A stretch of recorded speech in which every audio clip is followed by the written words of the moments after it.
a special halftime chat live edition, and we've got with us everyone knows Stevie Smith. Sorry, Stevie Smith, Stevie Street.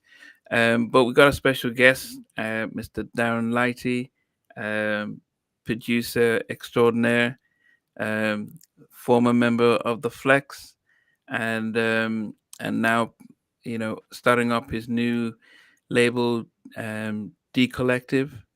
He's got a new project going on with D Collective and a new single out. But we're going to get a chance to have Darren talk a little bit about that and some other things that, if you guys are knowledgeable about Darren Lighty and his production. He's worked alongside KG from Naughty by Nature in doing a lot of stuff with Nex and Janae and Jahim, and then he's worked alongside Eddie F when he's done some production for Guy and countless others. He's done stuff for Luther Vandross, Next LL. So it's just countless The stuff. last time R&B had a club sound, it was this man, the Soul Central sound that was booming in R&B.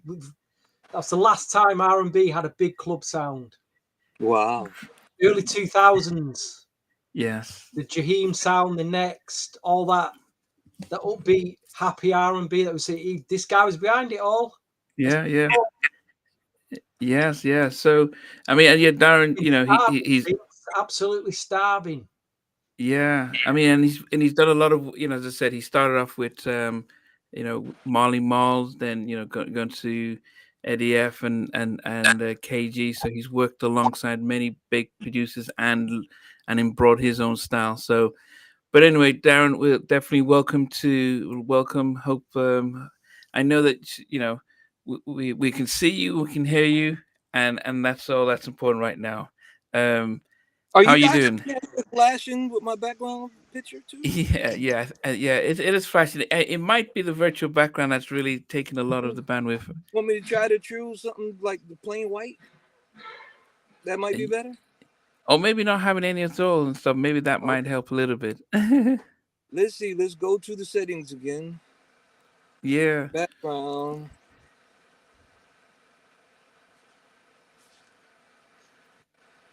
Yeah. Oh, it didn't turn off. It didn't turn off. Oh.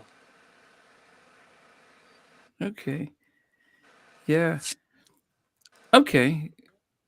It seems as off. Yeah. So that's which all? is fine. That's better. Yeah, it's flashing slightly, but we'll start off with. So I mean, Darren, can you let us know what we can start off with just your new single, what's going on, and what's it called, and what the story behind it. The first single is "Whiny to Win." Oh man,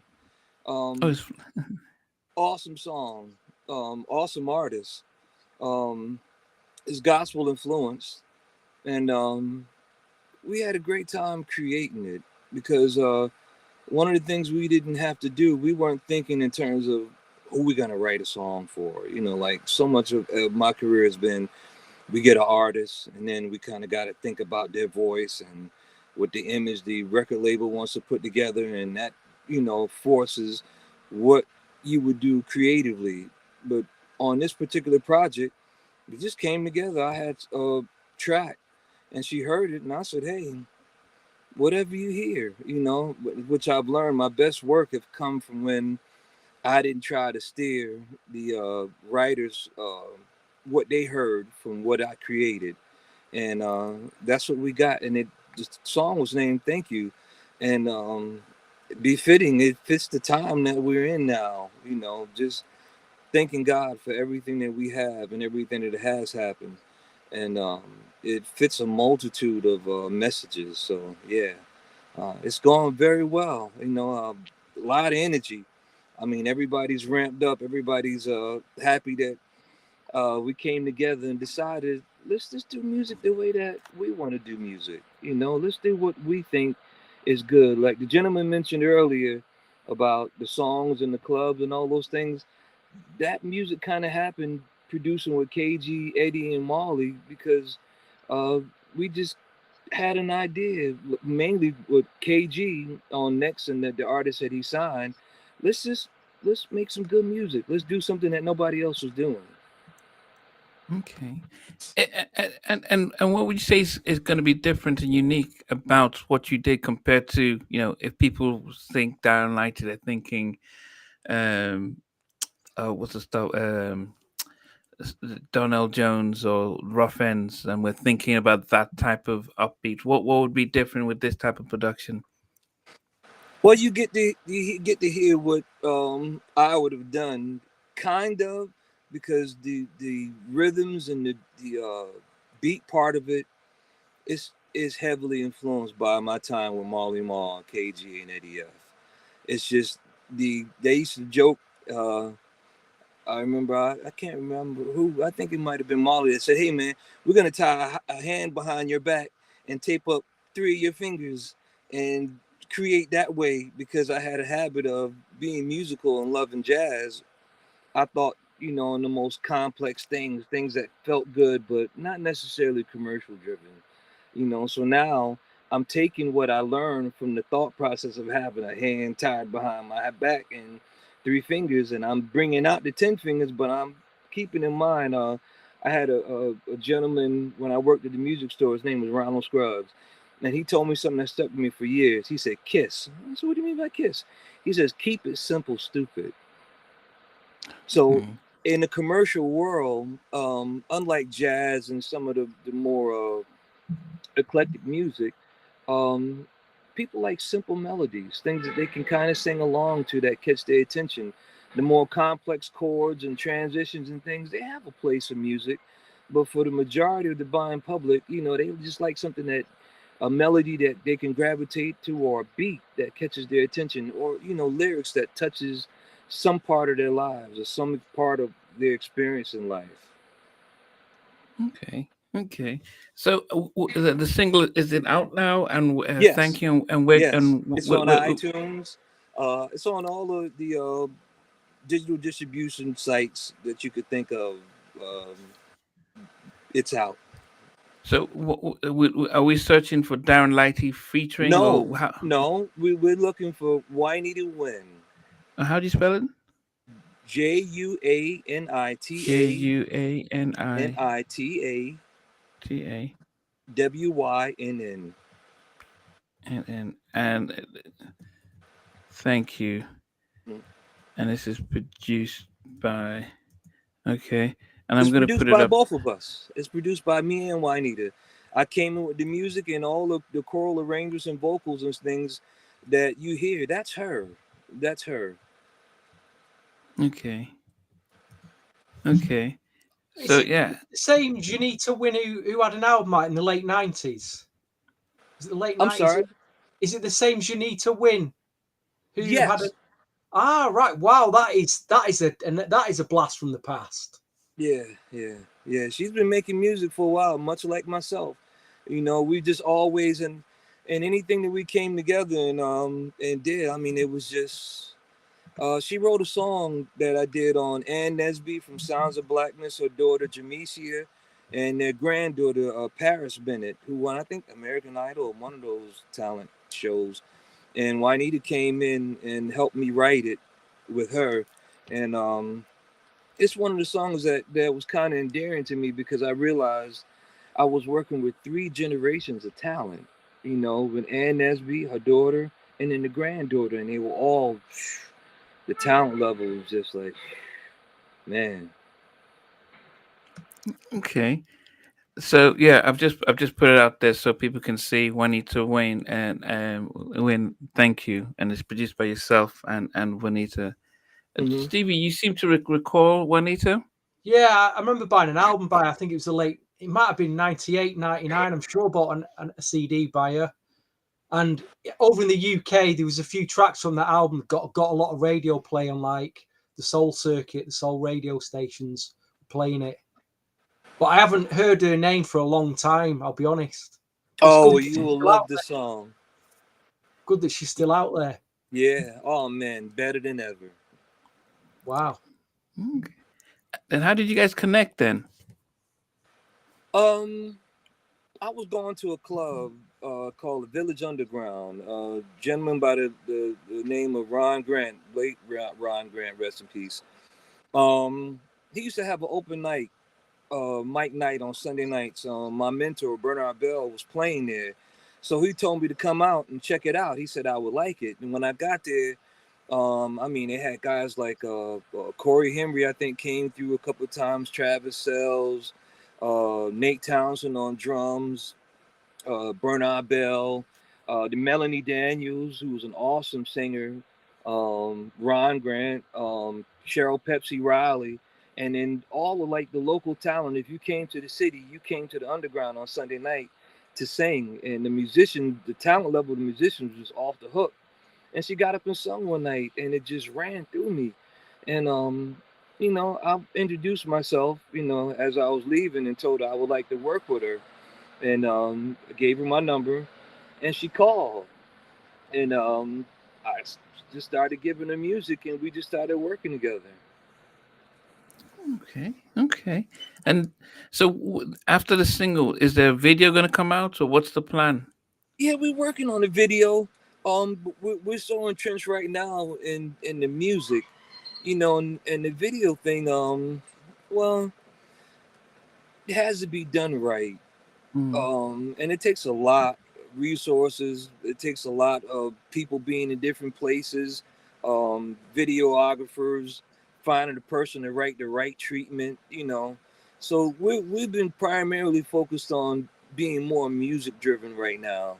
And we do understand through social media, we post with pictures and highlight things that we're doing, but we haven't gotten to the video part of it yet. I'm sure it's coming. Okay. So, but is this the beginning of a? I know you've got the D Collective. Can you tell us about D Collective and what the hope is to do with D Collective? Yeah, let me roll this window up. What I decided to do with D Collective, I wanted to do work where I wasn't constrained by the business, so to speak. Me. Oh, we lost your audio. Oops. Oh, What about now? yeah, we back? can hear you now. Yeah. Okay, yeah, I'm the sorry. audio's back. Car took over the Bluetooth stuff. You know how that is. We just got together and decided, I had records that never found a home, or should I say, never found the right artist. That's how I look at it. And getting older, I didn't want to die with what I thought was good music. And living in the age of digital distribution now, we got everything to gain and nothing to lose. So we have to take advantage of the opportunity that the gatekeepers, meaning the big record companies, that how they used to control what they thought the public wanted to see or what they thought was viably pleasing to the public. We don't have those constraints anymore. And so that's what I decided to do, to get with all the people who I had great relationships with that were creative, because we've all invested time and money into this equipment and stuff that we have. And it's like, why are we waiting for somebody to come by and validate what we do? Why not come together collectively, put together a project and put out what we think is good, And it was fueled by the idea of one of the things that stood out that made the whole thought process come into fruition is when we did Donnell Jones song and we played it for the A&Rs, and they were like, we need Thong to Thong Thong by Cisco or Missy Elliott, Get Your Freak On. And don't get me wrong, those were good songs, but I've always been in the frame of mind that there's 60 minutes in an hour. All I need is 3 to play what I think. Let you hear what my version, because I grew up where Prince wasn't Michael wasn't the Barcades wasn't Ohio Players. We had variety, which better reflected all the different personalities of people. So when we did the Donnell Jones song, it turned out that it was 8 weeks at number one, 9 weeks, 8 weeks consecutively, 9 weeks total, and it didn't sound like anything else that was out. Yeah, that's So, What's Up featuring Left Eye here. yes, and so I was like, man, wow. So that's what fueled the thought with all the good records I have, all the good writers I know, The people like Juanita, I've heard her demo songs that other people have sung, and I was kind of disappointed because, like the gentleman alluded to, he heard it before. And sometimes when you write the song, you own it. And so I had to listen to people come behind a lot of these writers and try to mimic their feel and the soul that they put into when they penned it. And sometimes it's not quite the same. Not. So I'm trying to capture that. Well, excuse me, we're trying to capture that and Okay. making good music. JP Walton just said that he just downloaded the Juanita song. Thank you, and he said it's hot. Oh, thank you, man. I appreciate the support. Yeah, Big Mike says he loves the track. Um, and of course, another question here is: I wish the Flex had released an album. Seen them first singing around the way go. Listen, I was just going through my dats from that album the other day, and because I got to put it on MP3s for Eric and Cliff, because we listened to it, and I often think, man, what would have happened had we got an opportunity based off of Runaway Girl? What the buying public would have thought about us, because we weren't like Boys and Men, we weren't like Jodeci, we had our own style. And I would like to think in some ways we had a big influence on R&B singers, how they interface with hip hop music based off of what we did on the Runaway Girl.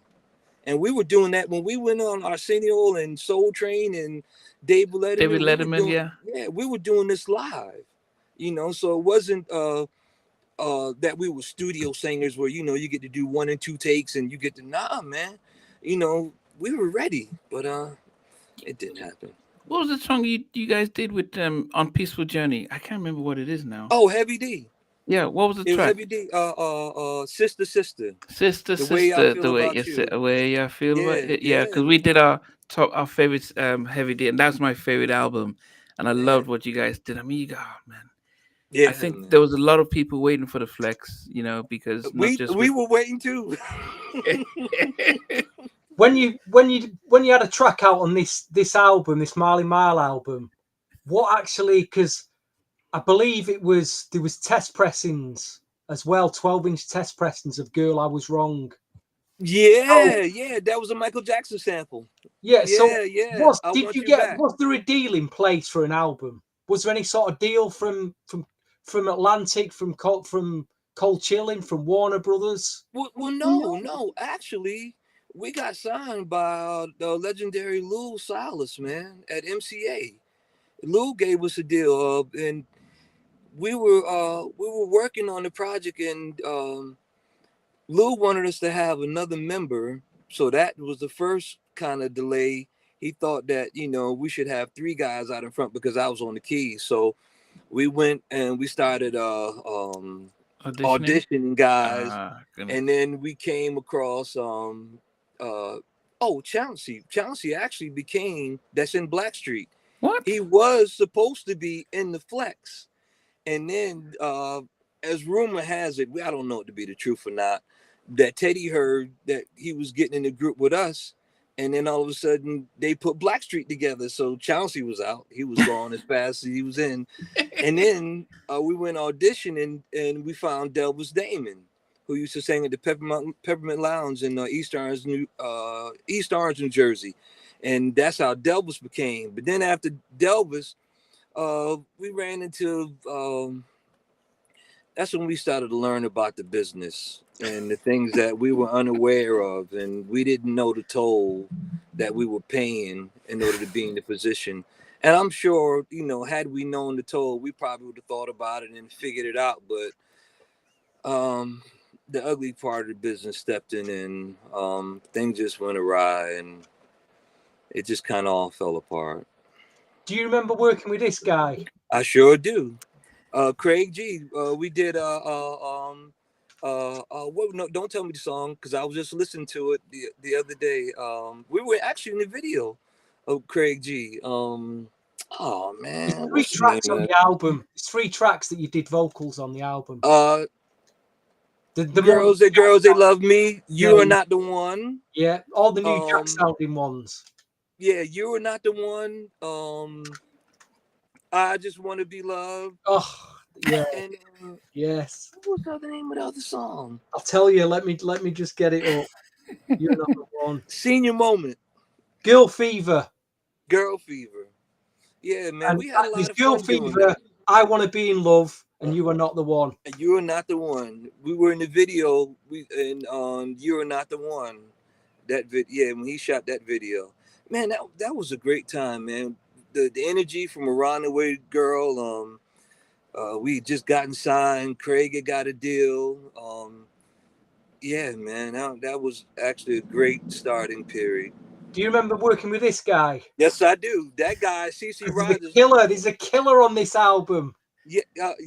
What was the name of the song? Oh man, no. If you listen to tracks like this from back then, you can hear, the blueprint of the tracks you made here on this, say even on this album, with the Donnell Jones and your rough ends. It's obviously it was New Jack, but the stuff you was playing on these tracks very Well, similar. let me tell you, CC, I met him at Sam Ash, just like I met Marley, Bernard Bell, Eddie F, and he took a liking to me, man, and we just started talking, and I actually did my first show with him.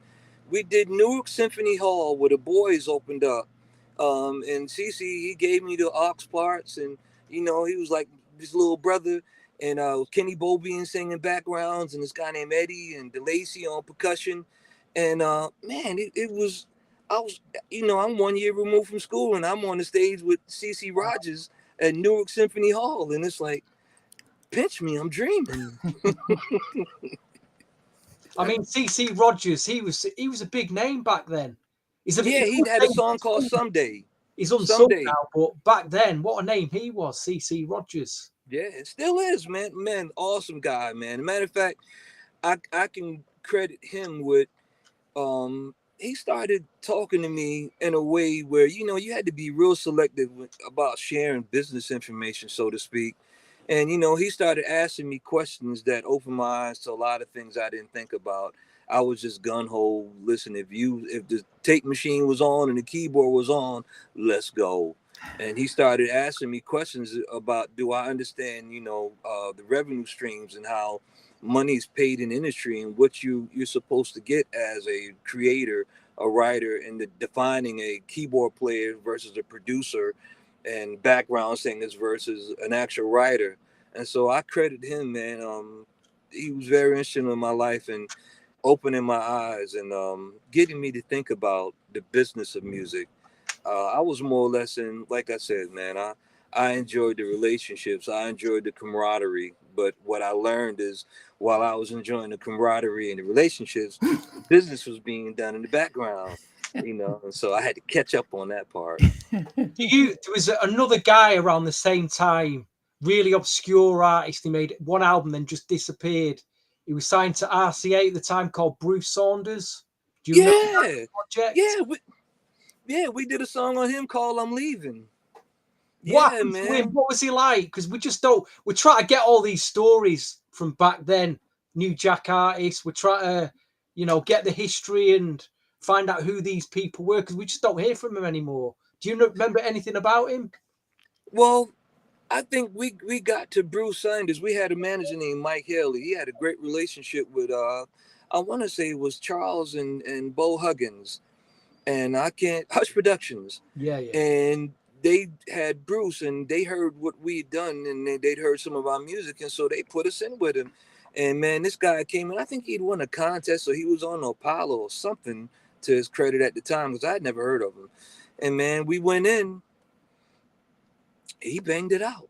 Wow. Man, I mean, it was a pleasure to work with him. It wasn't, like we had to spend all day to get good takes or get good vocals out of him. He came right in, man, and yeah, it was a pleasure to work with him. I listened to that music here today. Unfortunately, I have a copy on YouTube. I go to the YouTube channel and play it. Yeah. Wow, Bruce Saunders. Any of the New Jack fans out there? A lot of them will have that album, but source that album out. So you're saying that Around the Way Girl really opened more doors than you expected? You didn't realize the It impact did. of that time. It did, man. Well, the one thing I have to say, it gave me a foundation, that started with Marley Marl, because from working with him early, I got a chance to understand the dynamics of what it was to work with a hip hop or DJ influenced producer. Hence, when I got to KG, it wasn't like I had an incredible learning curve because of the time I spent producing and writing with Marley.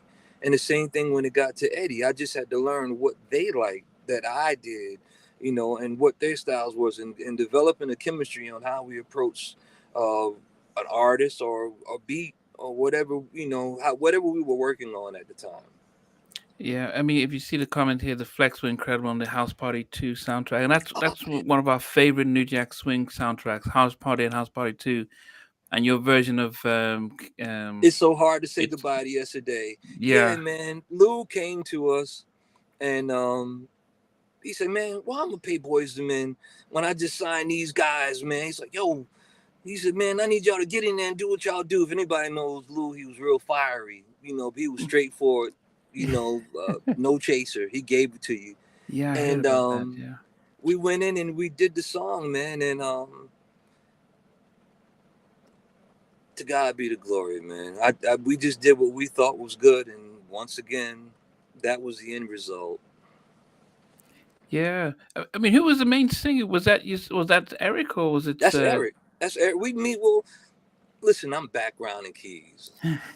You might have heard me. Well, on the Wait, David Letterman yeah, show, you they started kind of off got me right. off guard. Yeah, because we that's not the way the song went, and so LL was like, "Yo, I need you to start it off, with the keys, and I'm like, you mean in 50 million people are going to be looking at me, and and you want me to do what? But I had to seize the moment. Like the inside of me was probably sweating bullets, but I was like, hey man, this is my shot. Last year I was studying electronics at Nielsen Institute in Charleston, and look around and I'm looking at Paul Schaefer and Dave Letterman sitting at the desk, and they're queuing me up. Start the song.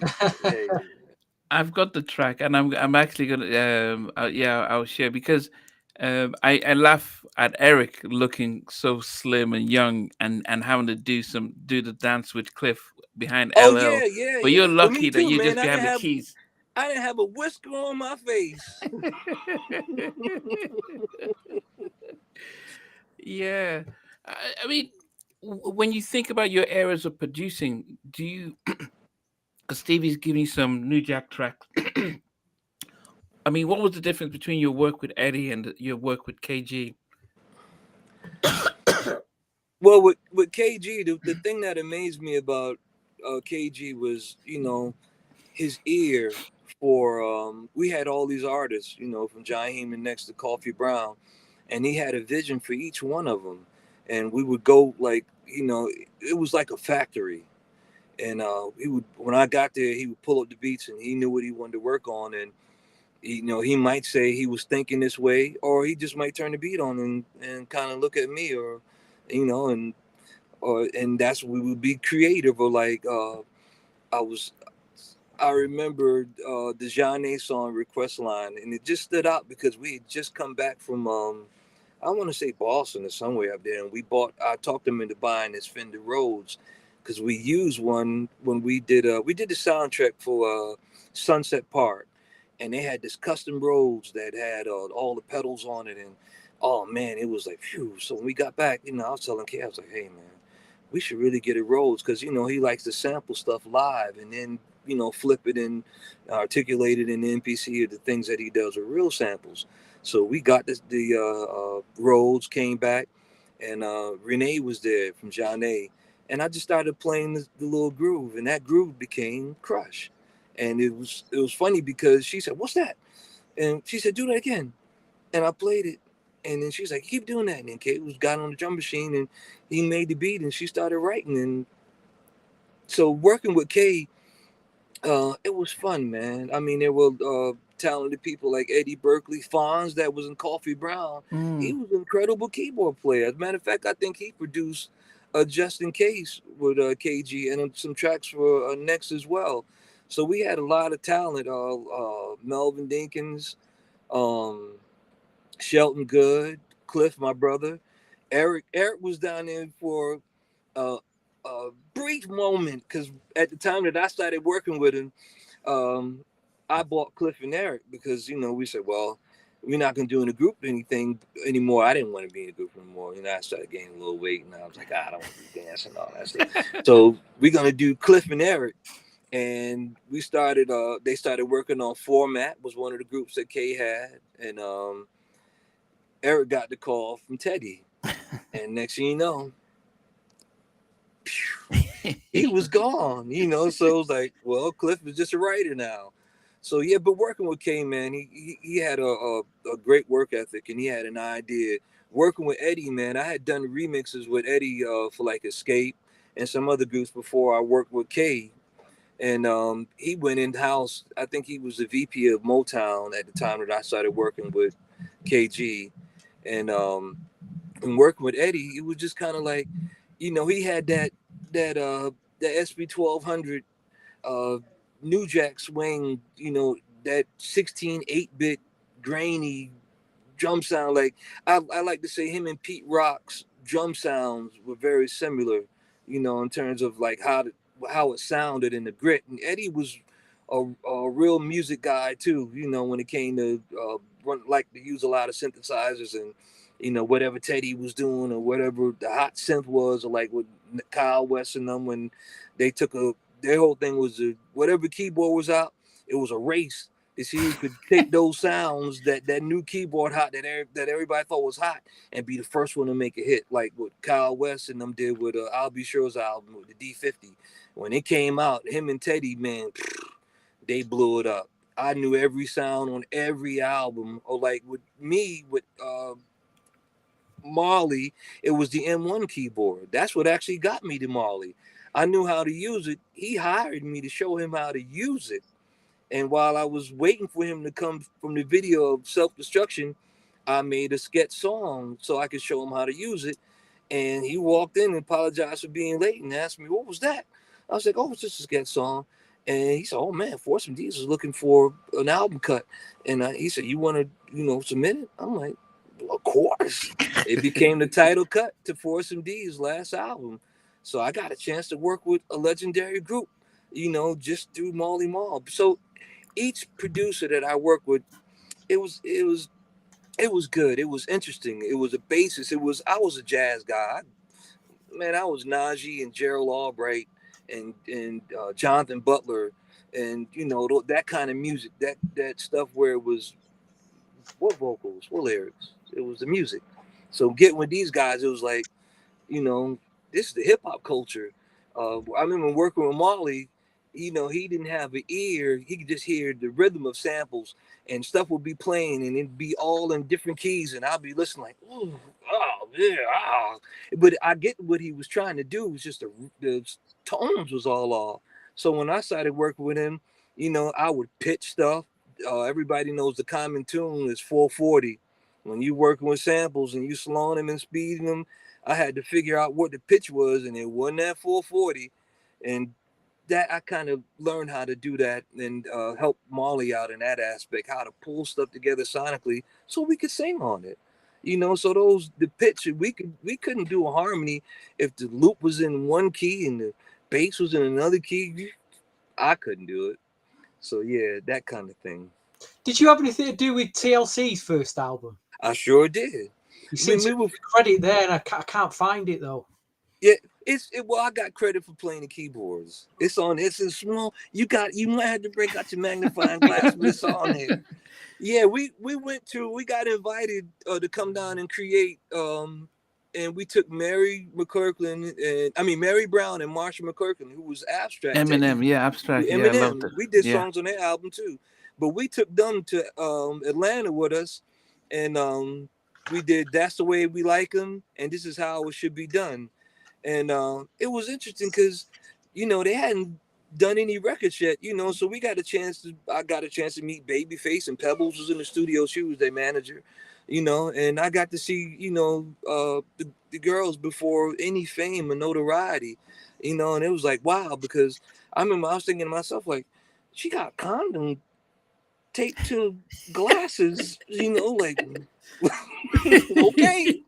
Hey man, listen, what do I know? I'm a preppy wearing penny loafer converting over to hip hop culture guy. So maybe, but hey man, who knew? And look, it just so I was fortunate. I got in at the ground level and was a part of a history making group, man. All thanks to Molly Mall. I'd forgot you'd done stuff on this actually. Yeah, I yeah, found this CD. I've been looking for it around my house for this CD, and I finally found it. But yeah, yeah, because this again, it's a great album. This yeah, man. didn't take off too big, but very unsung album. This. They had a lot of good music. I think guy's named Herb Middleton. We Mm. met him. He was instrumental in doing a lot of their music and their production, and we got a chance to do 2 songs on them. Actually, because they were doing backgrounds for a guy as well. And on a Mm. couple of dates they did, Eric went to LA, and if you look at some of the older shows, I think it might have been on Arsenio, you'll see them and Eric sandwiched in between them. So we were all kind of connected. And then Eric and Bub from today grew up in the same complex, Mm. and that's how we knew them. We were on Bub's album when he did his first solo album. We were on that. But the main connection to all of it was a gentleman by the name of Bernard Bell, man. Yeah. Rest in peace, man. This guy, he introduced me to Teddy. Working at San Mass, we just kind of clicked. He came in one day and said, "Hey, man, you want to go to we're doing the Omni Park Hotel in Midtown Manhattan." He said, "You want to go?" And I was like, "Yeah." He took me over there. He introduced me to Teddy. I met Dink Bingham, RSL, Abe Fogel, the drummer, and I got to see Teddy's rig, man. And being a technical guy, I was blown away. He had 2 of everything. And I was like, why so much equipment? And it was like, listen, man, when the show was going, if we have any kind of difficulty, it's no time to be like, oh, the disc was slow or it went bad. Nah, man, kick the second rig in and let's go. And Teddy was running all that. So, once again, here I am. I'm a 19-year-old kid, one year removed from Nielsen Electronics in Charleston, South Carolina. And I'm looking at Teddy Riley, the guy that did Groove Me, that I thought, man, that song was incredible. It blew me away. I was like, oh man, you mean somebody's doing progression to like hip hop drums? Oh man, I was used to jazz. They didn't have drums like that. Yeah. It's And funny that you mentioned that about how you was looking up to Teddy Riley at the time, but if you fast forward to say the time when Guy did Dancing, and they were like looking towards what you guys were, what Eddie F and what the Soul Central sound, because that was the sound at the time. Man, Weird. It's fast forward. You fast forward a decade, who and then look at knew? what you guys are doing. Who knew? Like when they called us, first of all, when he said he wanted to do the record, how you have like it was like a surreal moment. Like, wait a second. You're talking about this guy who did Don't Want to Fall in Love and Bobby Brown and all these records, and he wants to do a record that I did, like, for Guy, like, nah, yeah. And then what was even more flooring was when they decided that they wanted to be the first single off of the album. And I'm thinking, like, to God be the glory. Because if you had told me when I walked on that in that Midtown Manhattan and met him and shook his hand and saw his rig, that years later, fast forward, that would come to fruition, I yeah, had no idea. but that was a top. That was a top. I think it was a top 10 Billboard top 10 track, which was their highest track entry of their career, of Guy's Wow, career. wow, So there was the wow, highest place single. wow. I And you didn't know know what? I that. think a lot of us probably were hoping that the actual album had more of those tracks, because as Stevie has been saying, is that you know the the sound was that was the sound that was coming out of both your KG, Eddie F, and what you guys were doing. That was the rain. That was the sound that was really gravitating to, like No More Shopping Spree with Rough Ends and You Know What's Up and that type of bounce. So when Dancing came out, we're like, yeah, maybe there's going to be a lot more on the album and stuff. So yeah, I mean, it was a big. look at the competition at the time, because you had that, you had Darren Lighty's Eddie F sound, then you had the Neptunes sound. Because I'm just going back to my club, DJing in clubs, because I was waiting for records from the Neptunes, from Timbaland, from Rodney Jerkins, and the Soul Central sound, and it felt like it was it's a great period, but it was it was very cutting edge. It was the last cutting edge period production wise, I feel, for R&B. Yeah, like, you know what? We spent some time around Rodney, because at one point in time we were doing stuff with Rob Clavellis at CNC Music Factory, and that's the first time I met Rodney, and I remember we be in one room and he be in another room, and I couldn't help but hear through the walls, and he was over there banging, and it was like, what is he doing? And I mean, and sometimes I was paying so much attention to the grooves that he was making. I was like, I gotta go, I gotta come back when he's not here. Is this Dark Child? I got my ear to the wall, my ear to the wall, like, oh man, did you hear that? What he just played or what he did?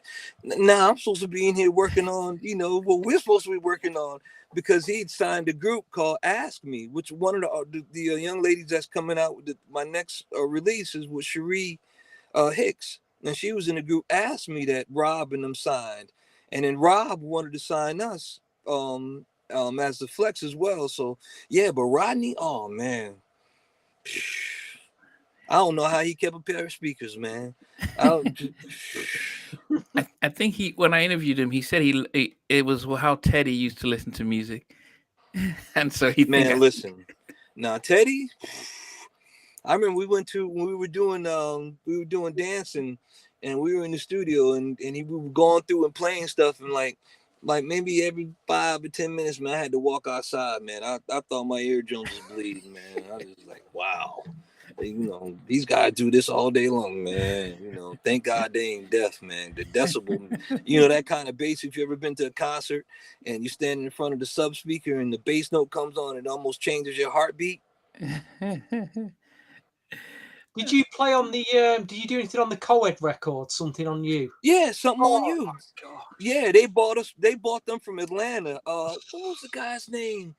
Oh man, my brother Cliff talks to him quite often. I can't remember the lead singer's name, but they came in. It was him. It was 4 of them, and the young girl I can't remember their names, but yeah, man, that record, yeah, man. Take their vocals outright and just describe the playing, what you came up with on that record. That sound.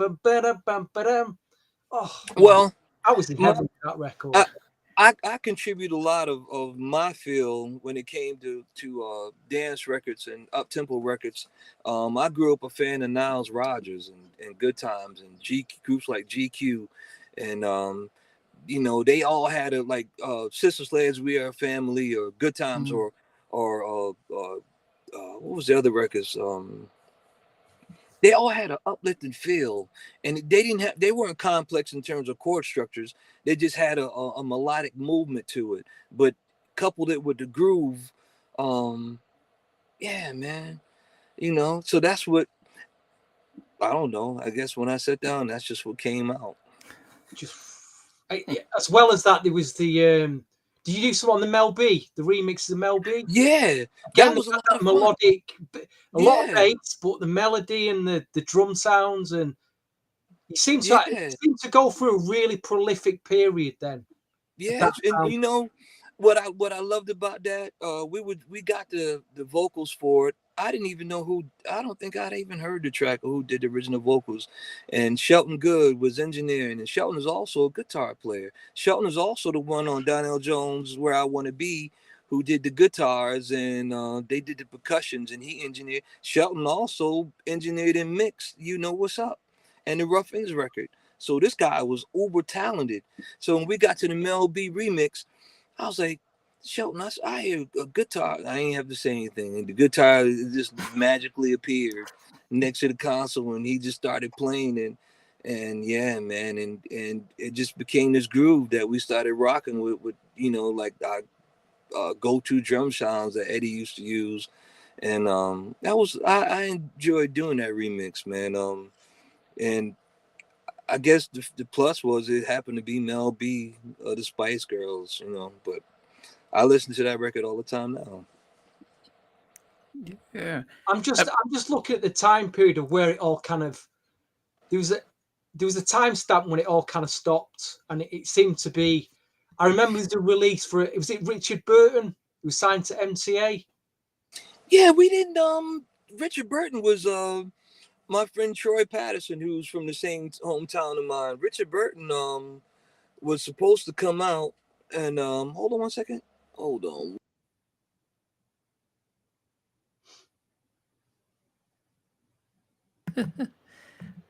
Yeah, I'll tell you what happened then, Nandi. Richard Burton, he got signed to MCA.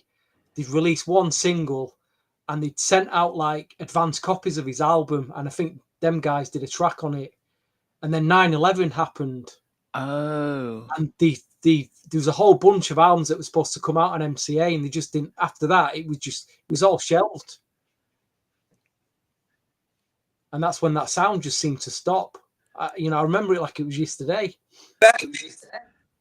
You said Richard Burton. Yeah, we got to Richard Burton through Troy Patterson, another good friend of mine. We were from the same my birth town, and he bought us Richard Burton. I think he was the mayor's assistant in Baltimore or something like that. And we wrote some good records with him, but I didn't really hear much. I just, I guess I was explaining to Nandi then because they'd sent out the label had sent out like advanced copies of his album, and then you got 9/11. an advanced copy? Yeah, somewhere. Wow. I've got it some. But yes, 9/11 happened. Stevie's a collector, so he has anything. And after that, they shelved the album. Yeah, I don't know what happened with him, Yeah, man. I mean, but so MTA shelved a load of stuff. The things I do for you, and you know what? This guy had one of those baritone voices, man. He was actually an excellent singer, man. And it was like, you're the mayor's assistant in Baltimore.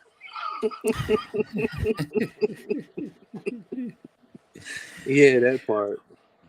Because it seemed to like it all seemed to stop after that. Well, that was it. Damosel, do you remember when Damosel slipped out at the same time? And then after that, it all just seemed to like that sound just seemed to slow down. I'm trying to think of that time period. Hey, give me 1 second. 1 second, guys. Okay. I had to go to Discogs before just to remind myself of all the stuff that came out. It's crazy. Yeah, I mean, and just to think about the time span that he's covering. We're talking, Marley Marl's introduction into R&B, and the sad thing that he's speaking about, which when I had the one-on-one interview with him, was a lot of the business side. The more they realized how much they were missing out, the harder it was to really enjoy what you were doing, because somebody's walking off with your money, and you're like, what is this? And that's always that balance, that uncomfortable balance, where you start off loving what you're doing, and then you recognize that actually there is a business and somebody's making money off of your talent, and they're benefiting far more than you. And so I think a lot of that came to fruition when he just sort of dropped out of it. And then also it was at the time when the labels were pushing more hip hop, and R&B wasn't getting the budgets and the money that they were getting previously and stuff. But you can see how passionate it is about just making the music, and how a lot of them, remember Tammy talking about, we used to just go into the house and somebody's on a record, you just jump on and start singing. But then the business part comes in, and somebody's signing up and seeing money from everything that everyone's doing, and it just spoils the whole flow of things. We just didn't, that time we're just going out as collectors, buying DJ, just buying the records, and then we ain't got a clue what's going on, because obviously it's pre-internet. We're just buying the records, playing them in a club each week, looking forward to them coming out, and then suddenly it just all, you think, what's going on? why isn't it? Where's this sound gone? You know, I Yeah. know sounds do move, and you know, a producer's sound seems to have a shelf life, doesn't it? You know, it's hot for like 2 years, and then somebody else's sound comes in. And I think with, you know, their sound, it was hot. It was hot at that period for like, say, 99 to about 2001, 2002. And then it just seemed to like, you know, disappear off, which is... Yeah, but if you think about it, I mean, I think we'd gotten tired of the Neptune's type of, type of sound. I think Timbaland was probably the only one that was consistent with his sound because he could flip between hip hop, R&B, and hip hop, and it felt like he was the only sound. I'm just trying to see. I don't want to, but Timbaland felt like he was the one sound that labels felt like we can make money from this, so let's just keep with that. I think a lot of they were seduced, like you say, Timbaland, Neptunes. They were seduced to make pop records. I think after that, after they give us that really good R&B club sound, there seemed to be a lot of money on the table to produce pop artists, and it was never quite the same for me after that. Yeah. If you think about, they moved from Justin, the whole Justin stuff, and it was where the labels wanted to concentrate their money. But as I said, I don't even know when Rough Ends came out with their No More. It's about 2001. Yeah. I've got his discography here. It should be. Yeah. Anyway. Yeah. So if you start thinking about, I actually didn't realize though that he was the same one that did that track. Yeah, but even 2001. Yeah. So that's always the dilemma where the sound, as good as it was, if labels aren't putting through the money. But if anyone, Donnell's biggest track or anyone, even and people might think it's because of Left Eye, but no, it was just the bounce of that song. And actually, I just realized with Dancing, it got to number 19 on the Billboard 100, and it was number 5 or 6 on the R&B charts. And that was Guy's highest entry. And I did think when I heard that, I was hoping that the entire Guy album was in that vein. Would have been special, wouldn't it? It would have been kind of special if it was.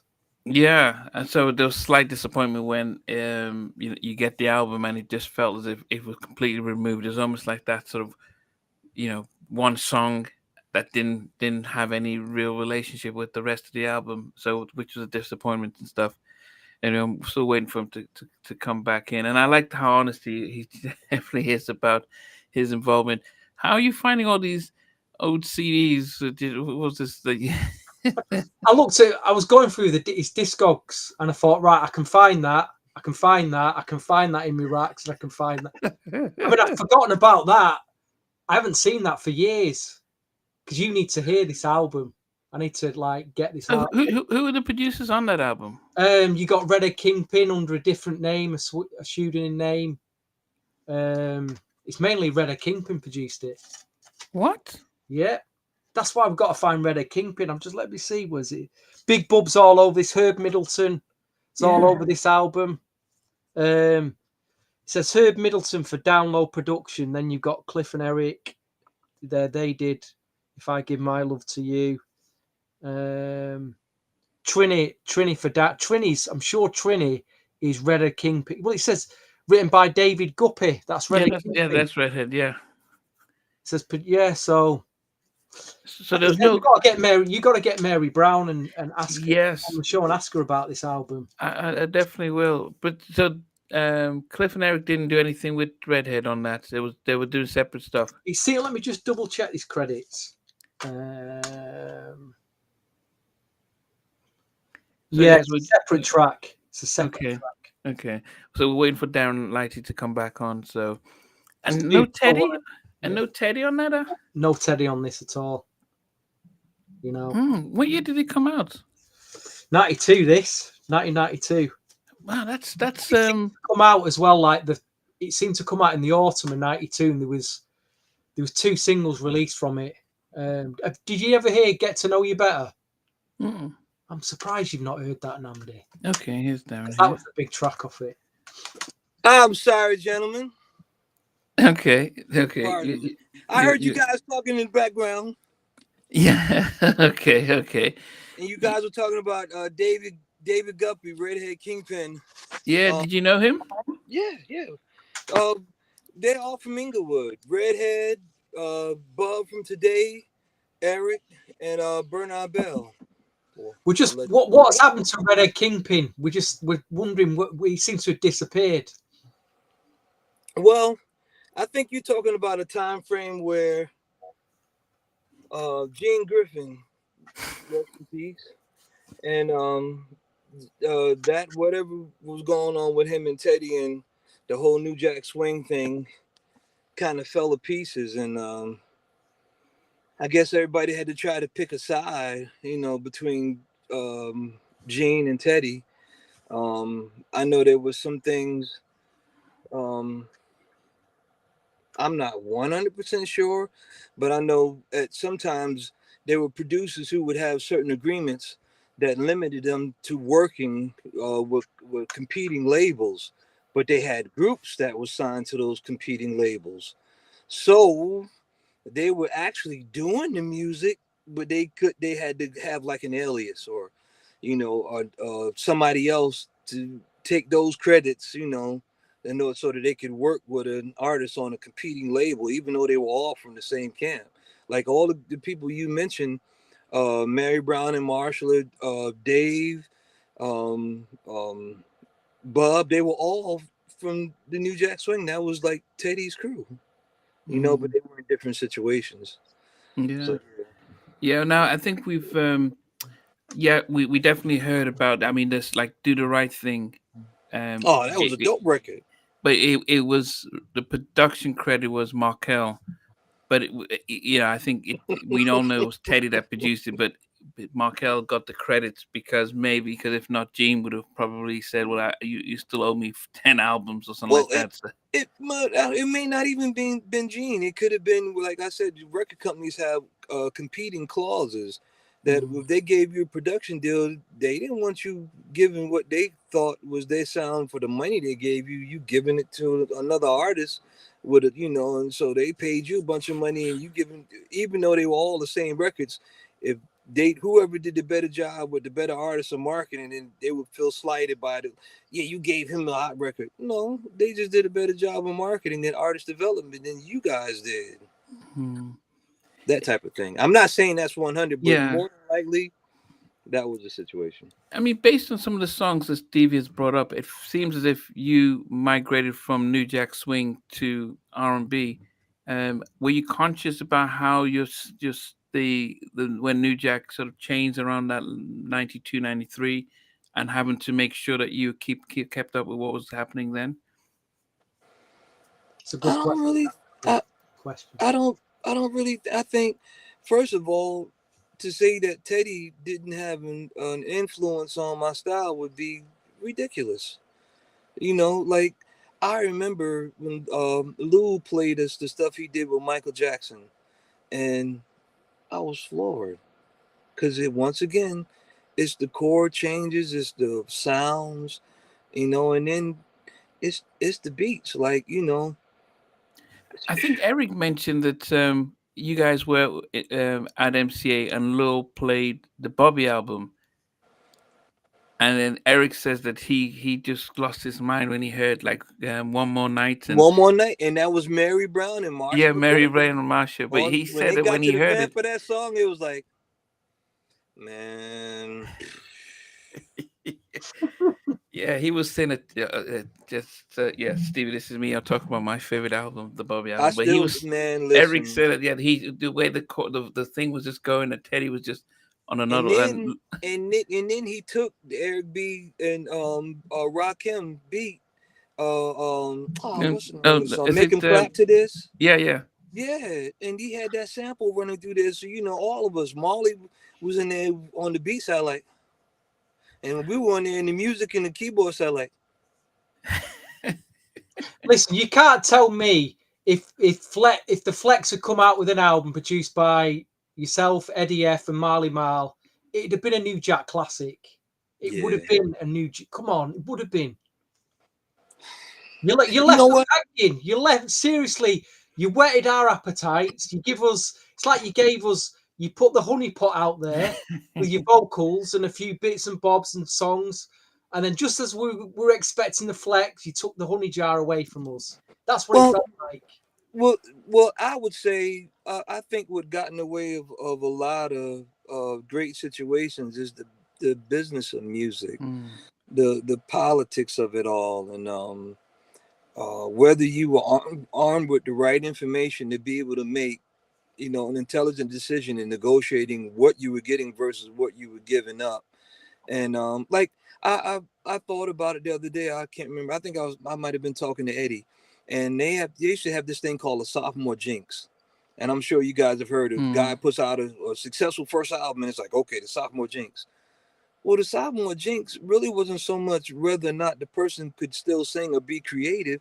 You got to think most of these people, if they had a breakout first album, it was on the second album that they learned the business. And it was like, so now they got to renegotiate the terms because they're credible. They have some leverage based off of the success of an album that they didn't, more than likely they got what they call paying dues. And so now you're trying to look at the same people that you were creative with that got rewarded for what you guys did together.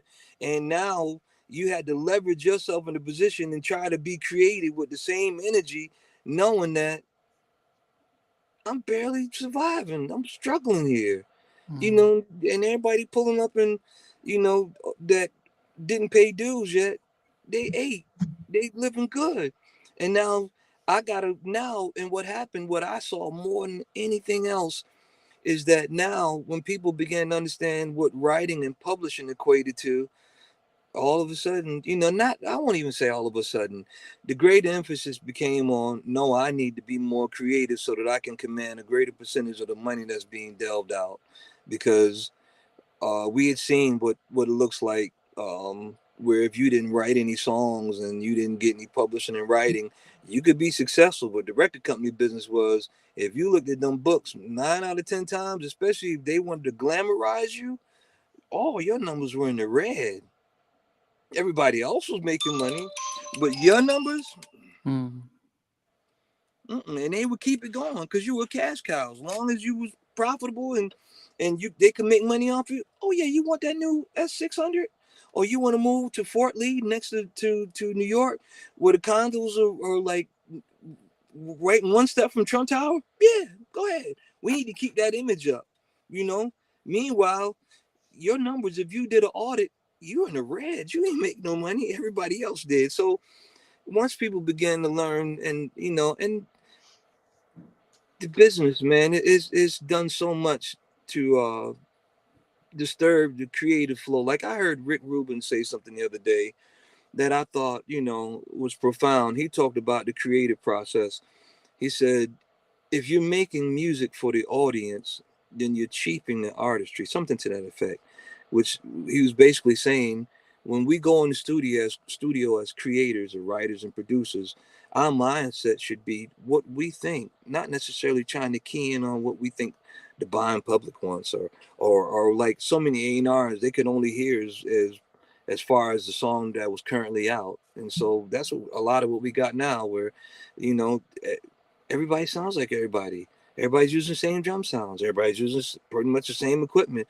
If you get close to something that was popular and it sounds somewhat, oh, that's somebody else's sound. And so unless you put on some straws for a bikini as a woman, or you talk about violent things, or you flossing, like, what's the difference? It was supposed to be the music. That's what it was when I was growing up. I mean, Stevie, if you think back at all of Darren's work, what would make your top 5, Stevie? Oh, don't put me on this. I can't get Darren to do that. So, and it can't be the obvious stuff like Donnell and Rough Ends and. Well, how could you not put Donnell Jones? Well, okay, yeah. Well, I mean, that's one of the biggest songs of yeah. Oh, let me see how knowledgeable my man is. Do you know that we actually did a record with Darius Rucker from Hootie and the Blowfish. Wow, I didn't know that. I didn't know that. But was he still with the Hootie and the Blowfish, or it was a No, he solo? had stepped away. You know, I think he wanted to delve into the R&B side of things. Little Mo wrote the record, Cynthia Loving, and he came in, you know, and he was Darius Rucker, you know, and I liked the record, but it was an experiment. Yeah, You slipped a little name out earlier. The mid-90s format. Who was format? There was this guy named Fred Otis, who's Shakim boy. I don't know if he's still assistant to Shakim at Flavor Unit, but it was Otis, Daquan, Fred, and I think there was one more guy. When K started out, he had Format, a young lady named by Jazz Jackson. That's how I got to KG, and Camilla. I think her name was Camilla. If you can go back, we did when I first started working with him. We did an Ill Town Christmas record, and those were the groups: Jazz, Camilla, Next. He just signed Next, and Format. Yeah, but they had a record that Cliff and Eric did in the basement at West. West and Eric produced a lot of stuff with Jaheim in the basement over on Paulison Avenue in Passaic, New Jersey. West was another dope producer, man, at my Sam Ash days, man. This guy came in and we just kind of hit it off.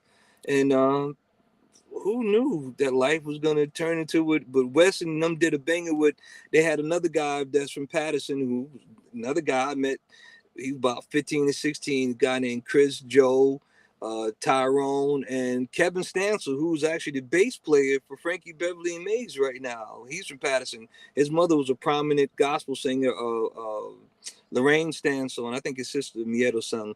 But these guys, they came in with the deacon board money, buying keyboards. You know, when I worked at Sam Ash, but Chris and Wes and Eric, man, they wrote a track for Format called Saturday. Oh man. It was signed to Motown. It didn't get justice. The track, oh man. And I thought it would have been a great record with Cliff and Eric doing it. But coming to KG, we were just trying to, you know, fulfill the needs of what KG had on deck. Because that, to me, that the mid-90s R&B era, say from 93 up to about 97, maybe cut it to 96, it was much about what didn't come out as much about what actually did come out. There was so much amazing unreleased stuff during that period, including that Format. Because I think they cut an album that just didn't come out, did it?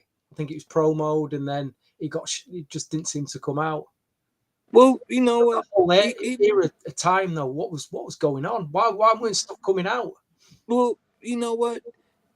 Between artist development, a lot of people don't understand that the fame and the notoriety of the business ain't the greatest thing neither, because you know somebody could get like I remember we got our first advance when we signed to Def Jam through actually not through Def Jam, through MCA, and I think we got like $10,000 a piece, you know, and God rest his soul, my father was there, you know, he came in and he rubbed the 3 tracks together. He's like, man, $30,000, you know, which is, it's not a lot of money, but some people will go out and not realize this, and that money is to hold you while you work on the project, you know, not to go out and put down on that 300 SL, that 535 BMW, because when you put the down payment down, you got to make the payments.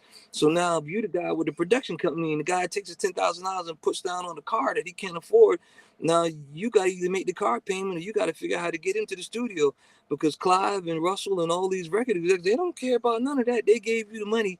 They want the album. All this other stuff you got to go through. Grandma lights is off.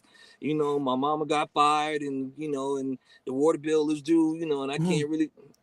That inherently became the production company's problem. Not to mention all the cats that I met along the way. You know, and the first thing they would say, you know, that smoke a little weed. Oh man, D-man, I just smoke a little weed. I'm saying, yes, because you can't really afford as much as you would like to buy. You know, when you get that money, now you can't even be as creative as you want to be because you got more money to get high with, and you're wondering why we can't get this album done, you know. So a lot of things that went with the music that really wasn't beneficial to the music. I think a lot of those type of situations happen.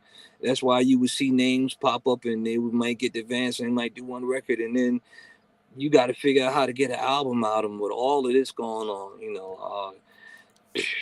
That all of that life, man. People going through life, and as a production company, as a producer, you had to figure out how to get it done. Clive didn't want, man, listen, whatever Kate was going through with Next or Jaheim, man, that's all internal. All they know is, listen, we got a deadline date. We need these singles. We need it mastered. We on schedule here. I'm paying all these people, but nothing happens if we don't get this music from y'all. And then you get money on one deal and you don't deliver. Oh, that goes around. Nah, I don't give him no money, man. We gave him 250,000, man. He went out and bought a house, man, and we couldn't even get the album done. So a lot of that happened in the background. And when you ask what happened, why didn't it come out? Well, some of that. Yeah. Did you turn? Do you have any opportunities that you turned down, or you maybe you was too busy to do, and you think, oh, I shouldn't have turned that down? Looking back, Oh, no. no, I think the only thing that was interesting for me, being a keyboard player, a lot of stuff I got early on, like when I produced for Marley, um, I met people, you know, but they were hip hop producers too, like Eddie. And after, you know, I started working with Kay, Eddie remembered me from Sam Ash. Like I was just joking with him earlier today. Because I said, man, you remember when you came to Sam Ash and you were looking for some speakers? And I was like, oh yeah, you can check these out. So that was my way of take my little demo tape, you know, put in the thing and play the speakers, you know, the thing. Like, hey man, what's that? You know? And he said, they sound good. He said, but you got anything with a little bit more bass to it? And I was like, oh. You didn't I bother had to listening put to on it. something that had some more bass to it, you know. And like he was joking, he said it might not even be that I didn't hear anything. I just wasn't in that frame of mind. I was there listening to speakers, you know, and so we laugh about stuff like that, man. So I didn't See, pass it on any opportunities. I'm sorry to yeah, finish my question. Once I started working with people, when I was working with Marley, it's our sound. So if I go to work with anybody else, then what I brought to the table with him, then somebody else would have an opportunity to have some of what I brought into our sound. yeah. I was just gonna just talk a little bit about the collective, but just before that, I thought, what was the main difference between Marley Marl and Teddy Riley? Because they both did the Living Large. Not what was the first album by Heavy D and the Boys? Was it Living Large, Stevie? Yeah, The debut album, Living Large. They both did stuff there. I've saw in an interview that Marley said that he invented New Jack Swing because he did it first with Heavy D and the Boys, and but as a guy who's seen both, what would you say as a producer yourself would be the difference between what Marley did for music and what Teddy did? Well, see, I don't think Marley gets the credit for pioneering some things that he did. Like, um, I was blown away when I found out he took a sampling delay machine that was made to just do delays on vocals and things, and he figured out that he could actually sample the kick and the snare off. I think it was "In Peace to President," and then they had a spot on the back that you could run an audio trigger to play the sounds that you sampled. And so he took a drum machine, he sampled the sounds, but then he used a regular drum machine to trigger the samples. So that's how you got like in the Eric B. And Rakim song, "Make 'Em Clap to This." That Mm. was him, you know. So he pioneered a way that I don't know if the SP12, which was the first iteration of the SP1200 without a disk drive, had a cassette interface, or before the MPC 60 came out. But he pretty much pioneered using sampled kicks and snares in hip hop. Cause mhm. like the people who I grew up admiring was people like I think it was Larry Little or Larry Love, the Is guy it who Larry did Jackson? Houdini. No, he did Houdini stuff. Um, Larry is, I know, I thought they called him Larry Love. I don't know his real name, but all that sequencing stuff and Houdini and Run Deem stuff that had keyboards in it with arpeggiators and the drum sounds. That's the stuff that I gravitated to in hip hop. But when I started working with Marley and I saw how this guy, he heard the rhythms and samples, not necessarily the notes. He could hear how rhythm patterns would work together, and where I came in is I became the ear to tie to make it melodically sound, to tie the tuning into everything so that everything matched from where the kick hit or the piano, or I would play stuff over that had a similar feel instead of using a sample, which was another way of like, wow, with Teddy, I didn't know that he did the show with Dougie Fresh, and he did the Kumo D record, Rap's New Generation, and he was using stuff like the Yamaha TX81Z, which all the keyboard guys know. That was the cheap DX7. It only had 4 operators as opposed to I think 7 or 21 on the top of the line DX7 that was expensive. But man, when he did Keith Sweat's first album, between the D50 and the DX7 and this Roland S10 keyboard that had these orchestra hits, that I remember selling that keyboard and putting that disc in and orchestra hits and saying like, who's gonna use that? Like, and here it is. Keith Sweat comes out, but I want it, and it's like those orchestra hits. So they each had their own niche. Marley more so the hip hop. Teddy came up, in the hip hop, but he brought the R&B stuff to it because he could play. He was a keyboard player, but he had the hip hop ear. He used to take a James Brown sample. Bernie had shared this with me. There was a James Brown sample, and we were listening when he said, "I'm gonna play you some stuff that Teddy did, and so I want you to listen." And all throughout every track, you could hear this James Brown loop that was running, and it created this crazy rhythmic pattern that was like, wow. So you mean to tell me, he had all these things going on, and you couldn't really hear him singularly unless you focused in on it, but it added to, or like the Jane Child mix beat to I Don't Want to Fall in Love. Man, when he did that, it was like 2 kicks in there. It was like a shake of, the drums were just crazy. It was like, how does this guy hear all these drums interacting with one another in perfect syncopation, and nothing's running? It doesn't sound muddy, no phase cancellation. So yeah, they both had their own styles, man, that I could appreciate. Yeah, okay. D Collective, just because I know we've kept you for longer than you thought. Just with D Collective, so I get to uh, run in my mouth. It yeah, happens. no, no, Who no, is no. who is D Collective anyway? Who is it? Well, I'm Darren D. Darren. But and I don't know. There was something catchy about the name Collective. It sounded so. I said, hey, well, about it could be the Collective, or put D Collective. I said D Collective. That way, I don't know. It cleared the copyright. I got the domain name, so I guess I must be unique in that aspect. But I just thought, like I said in the beginning, I wanted to do records with good people who had good energy, come from a good place, where uh, it's all about the music. And let's take this opportunity to do what we think is good, even with the artists. People that be like, oh, they don't have this look, or they look. The music speaks vibes. Me and Eddie was just talking about this early, where I forgot the artist that he bought to mine, but he was talking about how, the guy Lindo, he did the record. I'll do anything for you. Do-do-do-do. Down like the world, broom, broom. Man, that was a big record when I was growing up. We used to go to this club in North Carolina called the PJs on Sunday night, and I couldn't break dance. I still can't dance. But they play that song, man, in the dance floor, and I still today, I don't know what this guy looks like because it didn't matter. The song was dope. I just learned his name from actually buying the record on iTunes. All I do is I'll do anything for you. So my idea behind D Collective, let's make the music. Let's make the music drive.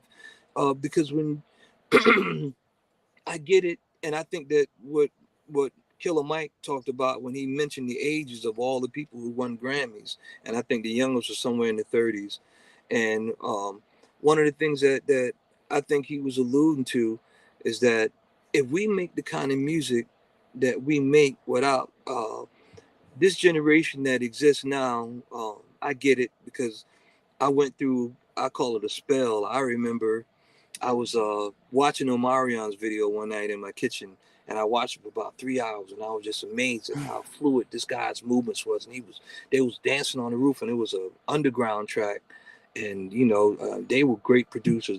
They did a lot of good music, and I was so mesmerized. I watched for about 3 hours, like wow. And then the next day, I was riding down the highway, and I heard the song, and then I heard all this auto tune artifacts, and I said, wow, I get it. I sat there for 3 hours and watched the video I listened to a video with my eyes, not my ears. I was so amazed by what I was seeing that I didn't pay attention sonically what was going on with the singing and the music. And I think that's where we are in this generation now, where, I mean, don't get me wrong, hey man, everybody's got a right to be creative in the way that they think is creative. But like Rick Rubin said, if you make music um, because you're creative, everybody's not going to sound like everybody, and everybody's not going to be pigeoned into it. It ain't going to be about. And I'm not saying is gimmicky, because you got to be careful in this what they call it. I forgot the name. As soon as you say something like cancel culture, Oh, well, no, yeah. you mention something that you don't like, and that means you Mm. hate it. And no, I think that you can have an opinion. Just like we have preferences and differences, it doesn't mean that you hate the thing that you are indifferent with. It's just not to your liking. So I think that's what we got to get back to music, where you asked me about videos.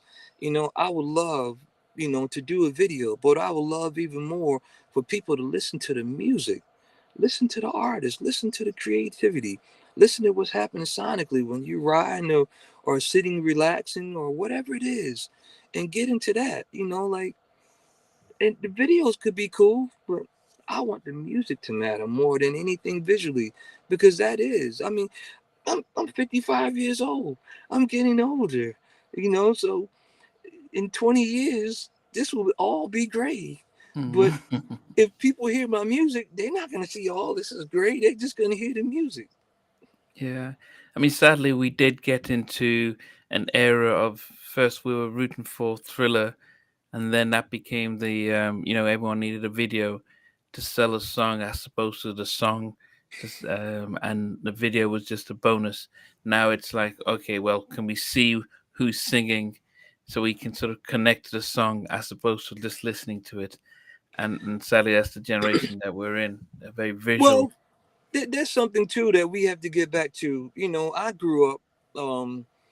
My father was a church musician, and they were all music driven.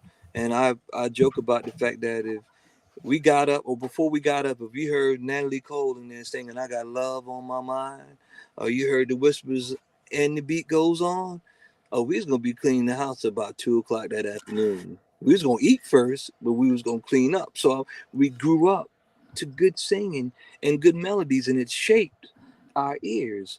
But somehow or another, the older we got with the artists, the older they got, somebody came in with this idea that once you get a certain age, you lose the ability to be creative, which is crazy because from what I understand, when Quincy Jones did Thriller, he was 50 something years old. Mhm. Now, in this generation, he'd be aged out. Who Well, said that? We would have never got opportunity, because Mike would have been like, nah, I don't know any of the younger producers' name, but we want to get in with, and I've always talked about a chemistry. Um, I've alluded to, and I'm a fan of Michael Jackson, but the best records that I love that he did, even from a little kid, was once he got with Quincy Jones. There was Greg Gaines and Paul Jackson Jr. and the brothers Johnson and Rod Temperton. All these people came together and added their unique creative styles to make one sound. Mhm. The, Yeah. the, the Earth, Wind, and Fire, Maurice White, Right. Yeah. Philip Bailey, his brother. man, and all the horn players, all that we don't still don't know today, but when they got together, they all creatively input on one song, which gave you a great idea. If you had that many people that could come together to create one idea, that had a better chance of representing a multitude or a mass amount of people, because even though they made one sound, they were still unique individuals. I like to think of that as like, you know what's up, man. You know what's up is me, Eddie, my brother Cliff, Leo Muhammad, um, um, Anthony Hamilton, and Dave Delbus Damon, and that's and Veronica McKenzie, who wrote the hook. And I joke because I laugh, being creative. You know, the original hook for that song was, "When you hear the car horn blow, be out ready to go. Tonight we're gonna get away." I think Anthony wrote that. But anyway, you know, Eddie heard that. He's like, mm-mm. Yeah, Donald And told we me that he couldn't didn't come up. like it. He didn't Yeah, he like that couldn't. version. And so, young lady I met, Hal Jackson Town team, Veronica McKenzie. I brought her in, set her down at the bar in the studio with the song on, and she came up with the hook. So that was those many different creative people and then Donnell came in, and oh man, you know, I heard somebody say, uh, I can't think who it was. Jay Records made the comment like, "Man, just imagine if Usher or somebody had done that record." And I'm like, no, who did it was supposed to do it, because if he didn't do it, we wouldn't be in here, because half of y'all don't have the ear or the vision, you know. So that, and Donnell came through, you know. And it's funny because I met him at Sam Ash, and I remember, you know, talking to him. He's like, "Yeah, man." And then I went to his house one time and was waiting on him, you know, and he was in the studio with Eddie, but you know, and I waited, you know, and he never showed up, you know. And I was like, oh well, who knew that one day I would catch him? But who knew that I would also be a part consistency, man, and being persistent. And I didn't take it offense that, you know, something happened and we didn't end up getting together. It wasn't God's timing, you know. Yeah. But as with who knew? Who knew? You Yeah. know, who knew? You Yeah. know. Stevie, have you had a chance to get your top five, or Listen, co-ed something on you'd be in there. The production. Yeah. I like. I still play this a lot. I Want to Be in Love from I Craig. don't want to be loved. Yeah. Just Yeah. the way the mid eight and the way the keyboard comes in, and that'd be my top five. I still rate this T.C. Rogers track. Yeah, man. You know, it's an brother. unsung gem. That'd probably be in my top five. And You know, like I say, Donald Jones would be in there. I don't think people know, man. C.C. Rogers went to Berklee School of Music. This guy is one hell of a keyboard player and organist, man. Wow. I mean, poof, you know, and he does house music and he could do it. But I feel like him doing house music is like he breathes and house music comes out. But to actually see him, and that's a credit to his discipline. There's probably a lot of things that he wanted to do based off of the level of talent that he has, but he found a niche in using his talent in an area where, man, this guy's had a career. He's still doing stuff. You know, I laugh because I'm trying to figure out how he learned Italian. But I guess if you spend so many years in Italy doing so much music, you're going to learn something. I'm sorry, but go ahead. Go with your top five, man. No, what's the other one? And we haven't mentioned this. Is it Pam and Dodie? Yeah. That was a great record. Nicole Ray wrote that. We Wow. did that record at the time that Nicole Ray and her brother's named Kenny Stingray, we used to call him. We were working on Nicole Ray, and we did the song called I'm Looking, and Cruise. And she actually, we did that song on Nicole Ray, and Atlantic, I think she was signed to. They passed on it. And I can't remember the guy that heard it that was over Pammy Dodie's label. He heard it and he fell in love with it. But that's Nicole Ray. Man, listen, man, I sometimes when I think about the people that I've been in circles with, or I've been able to create and produce with, man, to God be the glory. Because if you had told me coming out of the backwoods of Furman, Estill, South Carolina, that all these things would come to pass, I would have never believed it. Yeah. Well, just one person who we everyone seems to remember fondly, who sadly passed earlier, Aaliyah. And you and KG did a Girl Like You featuring Trent from Naughty by Nature. I mean, what was your impressions of working with Aaliyah? Because for us, there were two sides of Aaliyah. There was the Age Ain't Nothing But a Number Aaliyah, and then they kind of drastic. Then this album was like, okay, new people, new sound, new direction. So you guys were probably one of the first ones to to work with the new Aaliyah 2.0. But what can you remember about that track and working with her? Cliff and Eric getting boxed out. Oh yeah, because you said Renee did the writing because Yeah. she got it there early. Okay. Well, I was still, when they Kay said we were going to work with her, I've always, when you get to work with somebody, you want to have the creative people so that when, me and Kay doing the music, you know, I might have written a song or two, but lyrics is not the thing. So that was Cliff and E's stronghold. And so when it came down to it, they came in with I think it was Jomo Hankerson management and her mother and them. And, this was right after all the R. Kelly stuff and so of course it was like an extra protective measure of like, we got to make sure we paying attention. And that was cool because, we not me and Kay, more, man, we were studio heads. We didn't go out to the parties and the clubs and all those things, and we didn't keep a bunch of ruckus going on. It was about the music. And so when they came in, Cliff and Eric was supposed to write.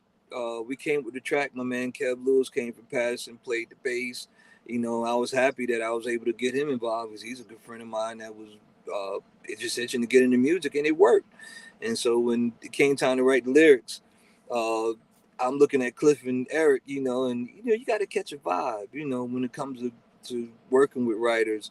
And Renee just happened to stop by, and of course, she's Renee from Johnny, so they just kind of caught a vibe, and next thing you know, she leaned into Renee, and they started writing, and I had to look at Cliff and Eric and like, You got to what happened? bounce. Yeah, which I mean, hey, they probably could have done an equally as good job, but I once again, man, I was just I was blessed to be in that room, man. To hear this, and the one thing that I thought in terms of her and a lot of people, I like what she did, musically with R. Kelly, but I think her best work, man, was with Timbaland.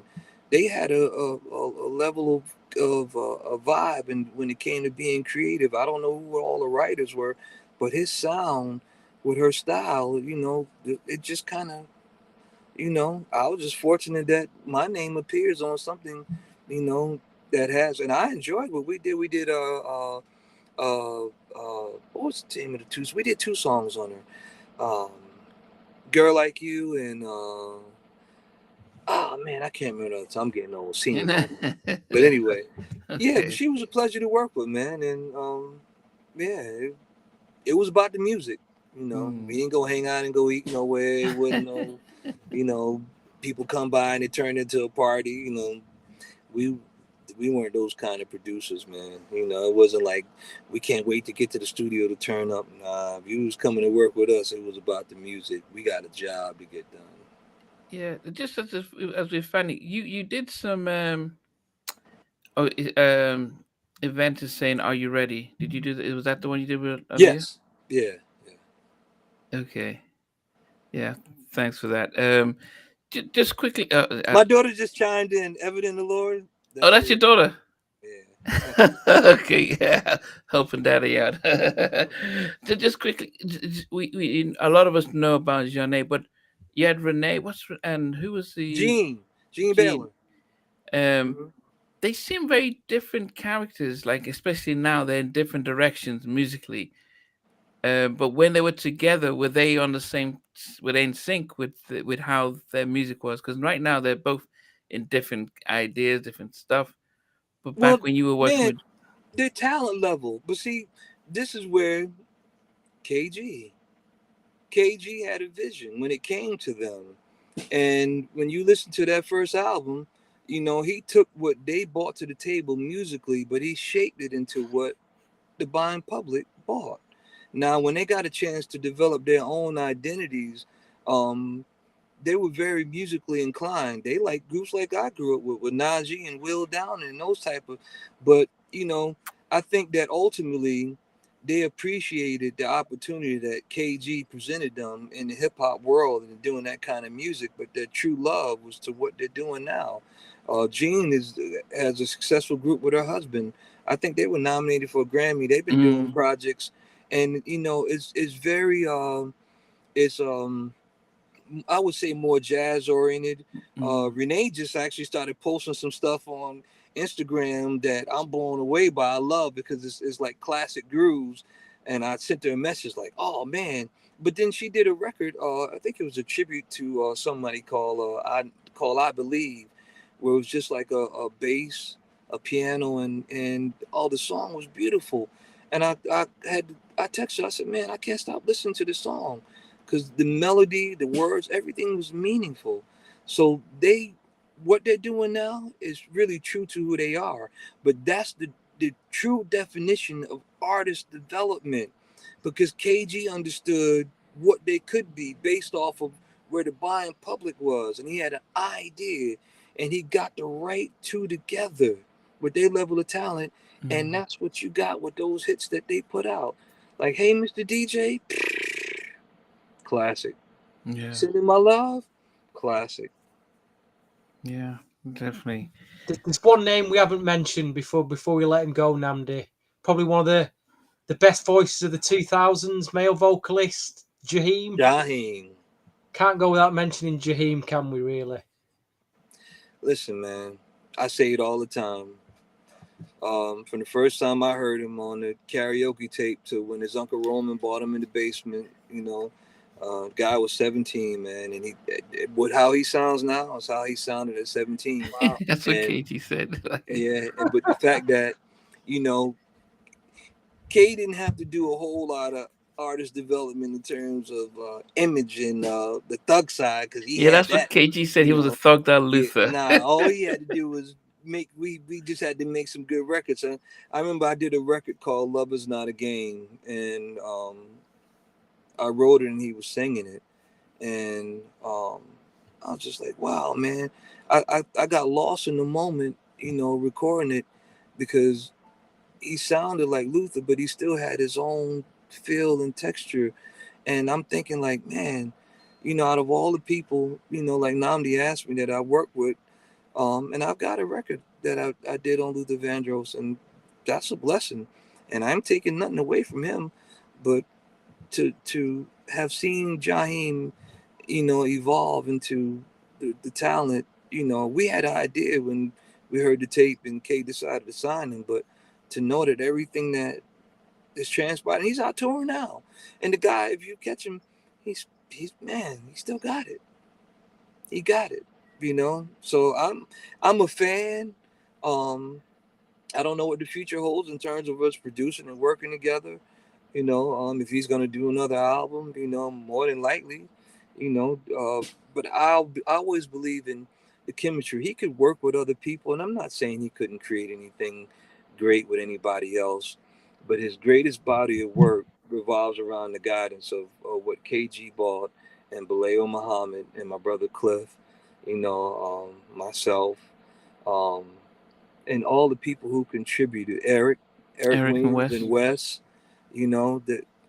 And if he continues, um,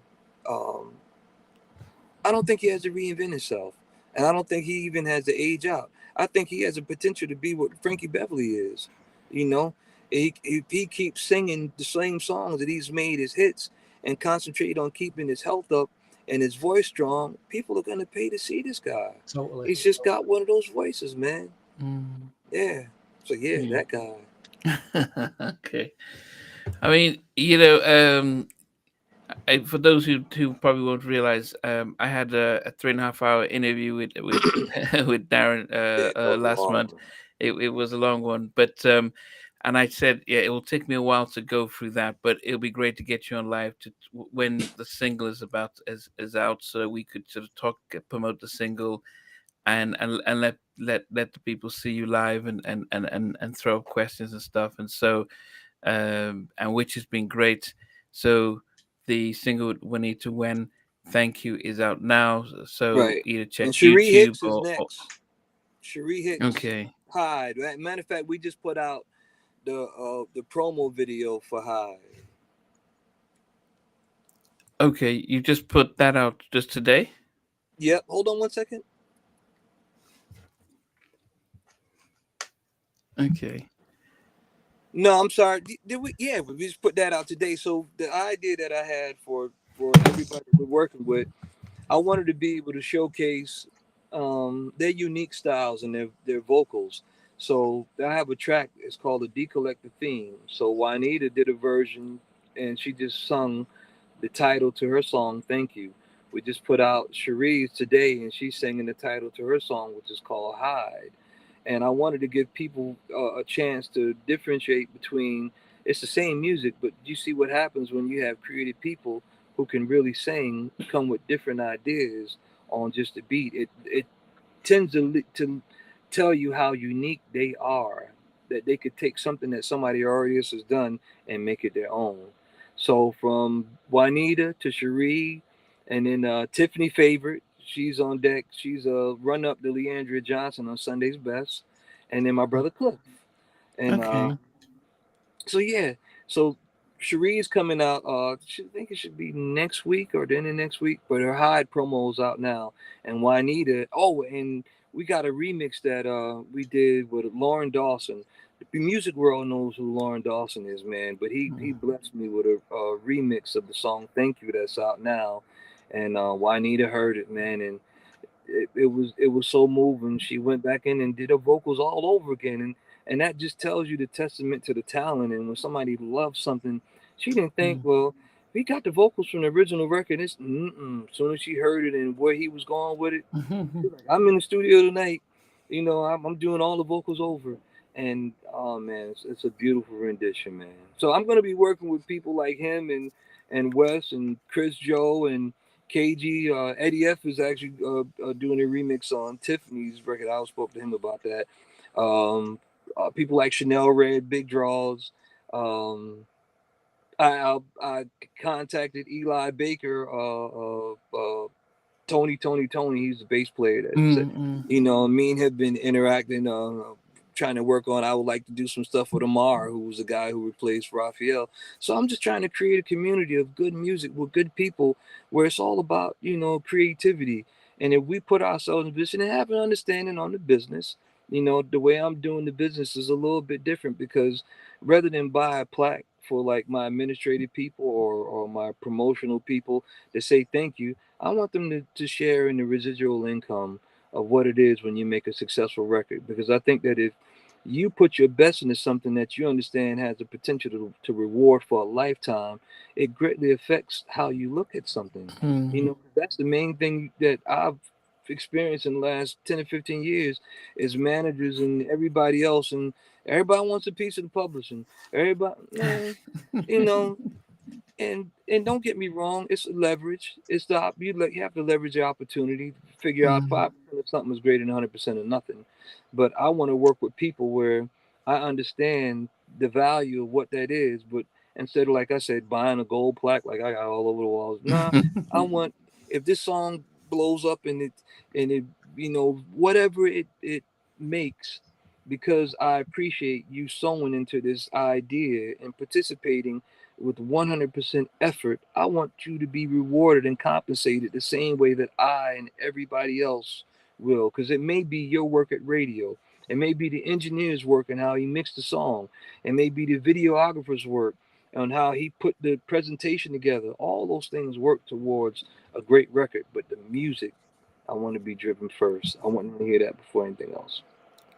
Well, definitely. And what we'll do, Darren, is once I'll get because if it's on YouTube, even if without a video, there the song is there. So for people who want to download or to stream, we'll make sure I that got a lyric video up on YouTube right now. So, if they okay. want to learn the Yeah. lyrics of the song and Then karaoke it, I'll by share that all this means. evening. Yeah, I'll share that this evening, and so at least they can they've got your YouTube channel and they can know where to track and follow you and stuff. And At D Collective Music, on IG, Decollected Music on Facebook, and it's Decollected Music on YouTube. Yeah. Okay. Yeah, we'll be sure to share those And ones. I post stuff under my name. I don't have no aliases. It's Darren Lighty, just like my name is. I'm not hard to find, as Prime Time says. I'm not hard to find. So, Stevie, any final questions for Darren before we wrap up? No, it's great to hear your backstory. You know, it's surreal that I was buying all these records back then, and who'd have thought 30 years later I'd be on a live stream talking to you about them? Because it's just surreal. Because like Sounds like my time. you know, so I really appreciate that. You know, really appreciate you Yeah, giving us your time. yeah, and we've got I left. appreciate you guys supporting me, man. I agree. I appreciate having the opportunity to give a little bit of insight on my history and my contributions to the music industry. And your current contributions to music And now my with current, D Collective, yes. yes, that's right. What's Yeah, on the way? yeah, we're definitely going to push that. So I mean, definitely, you know, yeah, as I said, we'll definitely, once you know, once we'll be promoting and pushing the singles that are coming out, and maybe when Thank, the EP comes out, you could probably thank. get the artists that are get them together, and we can do a Well, chat with all the artists when the EP is about to come out. well, it's my fault that Juanita and Cherie aren't up here now because I thought it was tomorrow. I really did, man. I was sitting here when I saw your name pop up. And so he probably wants to talk about the format. I was he's like, we're on and we're ready. I'm like, huh? Yeah, well, that's fine. Show must go on. Yeah, it was. I think from Stevie's point of view, as a New Jack Swing historian, getting an opportunity to talk about the tracks, it wouldn't have been fair on the ladies to be listening to that. Okay. But we will get a chance when the EP. I think if you all the singles on you're about to come out EP, like a listening party, we can get everyone together and go live and have people to listen and support that way as well. So that's stuff Okay. that we can definitely But arrange and stuff. listen, I appreciate my man's knowledge and his history, of the things that he went back into Eminem. I hadn't seen that album cover in like, phew, or Craig G's album cover, but yeah, man, uh, yeah, man, it's great. There's nothing, it's great for people to know who I am, even though they've never seen me or they wouldn't know me from a can of paint. One of the things that I loved about this career and sometimes the anonymity as having been in concerts and I'm in sold out arenas and they play something that I've contributed to and to see the honest reaction of people next to me and they have no idea that what role I play. Like, yeah, that's my music. And they're just dancing and singing all the lyrics. They're like, I've been standing on the street corner and heard somebody pass by and it was playing Johnny Ames Everywhere I Am. And I'm thinking like Sly, who works with Dr. Dre now. Like I remember when he wrote that record and this person is just grooving to it and I'm standing here in the corner and at a light and I'm like, wow, man, that's honest to me. So I can appreciate the research that you've done, you know, to learn the things that I've been a part of, man. I'm fortunate. I'm looking forward to a whole lot more, God willing. Yeah, yeah, and we'll, as I said, yeah, it definitely we're here to support, and that's probably part of the podcast that Stevie and I do with Sheldon is really a lot of it is reminiscing on New Jack and the music and the producers and what's going on. So for us to be able to get an opportunity to talk through some of those tracks. And I'm sure if Stevie had more time, he probably would have put out a list of other tracks. But Yeah, he was, man. Shoot, he went to the Mel B. I play that remix all the time, man. So we want to know. We want to know what's on hidden away on them dats that probably never get to hear because I'm sure you got some stuff hidden away there.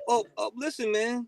I plan to do it all, God willing. I plan to, because I'm doing the artist now, but I plan on doing some spoken word projects where I have poets and people who hear ideas that they can speak over to music. I plan on putting out there's some things that really don't need voice over. It's just good music. Like I said, I don't want to die with this music. I want to be able to exercise my God-given talent to the best of his ability. And when my time is up, I don't want to say shoulda, coulda, woulda. I'm gonna say, man, I had an idea. I thought about it. I did it. yeah, I'm, yeah, I gotta feel pretty good about my chances given my previous record. Like, what more could God show me? What could he said? Yeah. What do I have to do? Like, just look back a little bit. Yeah. And ultimately it's always going to be the music, so that's the thing, all the songs that blew up isn't because they got promoted better, it just meant it was the music was good. So and if you're still coming out with the music, it will find a voice and stuff.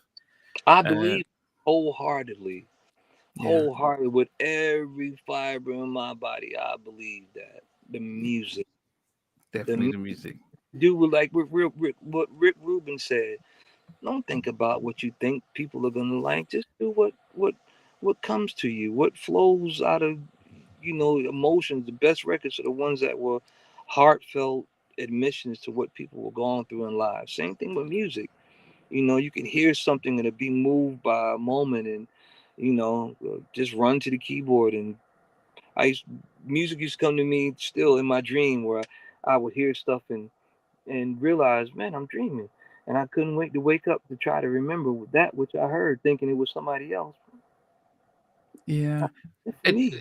just I want to share your YouTube channel with the new single videos. What's your channel? He collected music. Decollected music. Okay, because I was just quickly checking it here. um and hopefully I can find it. So once I do find it, I will.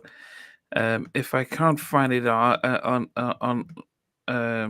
yeah, I should don't. be decollected music. It just it should be decollected music. Last time I looked. Yeah, okay.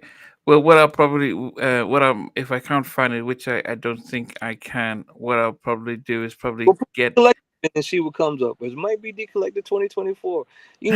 Social media, man, it's mind boggling. I didn't have a TikTok account until I started doing this, and I look at TikTok. I'm like, man, what are all these buttons? What does this do? I still hadn't figured it all out, but it's gonna be on there. Somebody gonna hear something. Yeah. So no, it's not coming up, but I would think that what I'll do is yeah, once we finish, if I'll just get you to Let send me look me. on my phone here. You can just send it to me, then I can make sure I can share. If my share. daughter's still listening, Sheree, what's the YouTube channel? How when you get older, you start relying on the kids. Like, honey, sweetie, what was that?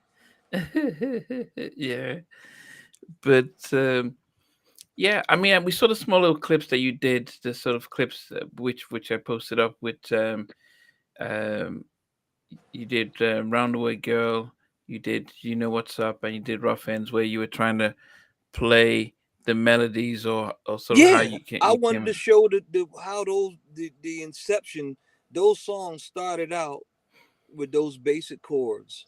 It wasn't nothing elaborate. It was just a groove and some simple progressions, and everything else was built around it. Yeah, yeah. Anyway, so once we get off, that's fine. I will get it from you, and I'll be able to post it up so people can check out the videos, stream and download as well. But That definitely, part. Darren, it's great. But as I said, once the EP is ready, we'll get you and the artist on, and we'll be able to do sort of a listening party as the EP gets launched. But we'll, as I said, as the singles come out, we'll make sure we promote those ones. Yeah, so we want to definitely thank you, um, flashing lights and all. I know, right? So you mean they seen this flickering this whole Yeah, time? that's we all seen the That's flickering. terrible. So, but I'm sorry. I apologize for the internet reception. If I had remembered, I would have been in a better place with some better reception. So I apologize on behalf of yeah, halftime cats. I'll do a better job. yeah, I concentrate on the technology on this side a little more. yeah, You that's know. fine. But definitely, thanks, Darren. Thanks, Stevie, and thanks you guys for joining in. And as I said, we'll keep in touch, and we'll get Darren back when the EP's out. Yep, So. Stevie, man, it was a pleasure meeting you, And you, man. sir. Yeah, man, I'm a fan now. I got to find out who you are. Yes, Stevie is the new Jack. He probably has 10,000 CDs, and then Sheldon's our R&B historian, but he's not around today. So yeah, Okay. but yeah, it's I knew he would Stevie wouldn't let us down with his rare finds and stuff. Okay. Yeah. But anyway, thanks a lot. And guys, as I said, we'll see you guys. I'm back tomorrow with Pamela Long from Formula of Total as she talks about her new autobiography on Mask. And then on Sunday, we are doing our 1 year anniversary with our top 10 Black Street tracks. So join us live tomorrow